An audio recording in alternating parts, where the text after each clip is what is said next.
Hey everybody, it's Jessa here, Sultry McZoe. It is day 12 of my big adventure, and I thought it was time to check in. So today's anxiety, or I guess for the past few days, has been pay scale. So I'm looking for a new job here in Georgia, and for those of you just tuning in, I moved from Massachusetts to Georgia. And so some of you may be thinking, well, cost of living is less, right? That's actually not very true. Where I am in sort of the Atlanta metro, a little bit outside of the perimeter, the cost of living is actually pretty comparable to where I was living in Massachusetts, out in the Metro West area. I was not living in Boston proper. But the discrepancy I'm really finding is in pay scale, or could be in pay scale.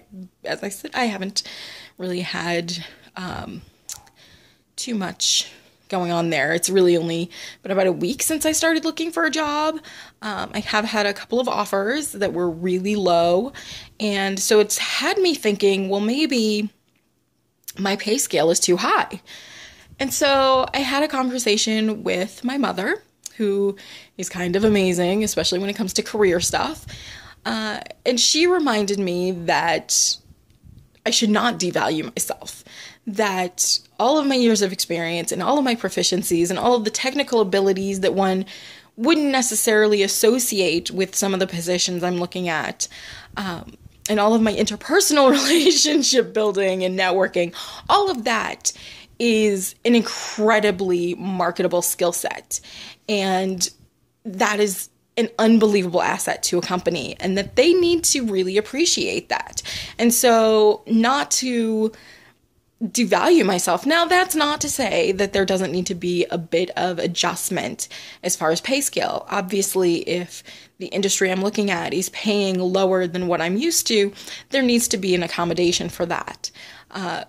But not to forget about all of the things that you bring to a new company or to a new position.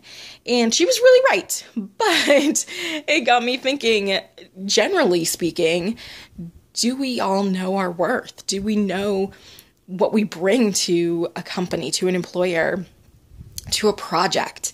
And really sort of wondering, do we settle for less? Because maybe someone told us that they can't afford it, because we really want that opportunity, because unfortunately the employer doesn't really understand our worth. And so I would invite everybody today to really take a moment, take stock of your experience, your abilities, whether it's something that you utilize in your daily life or it's something that you have sort of learned or improved through maybe your hobbies or your interests. All of that is still important, and it's something that you can bring and that you do bring, whether or not you realize it, to your day-to-day life and to your work. It still counts. It's still very valuable, and it makes you a better employee, or better coworker, a better project manager.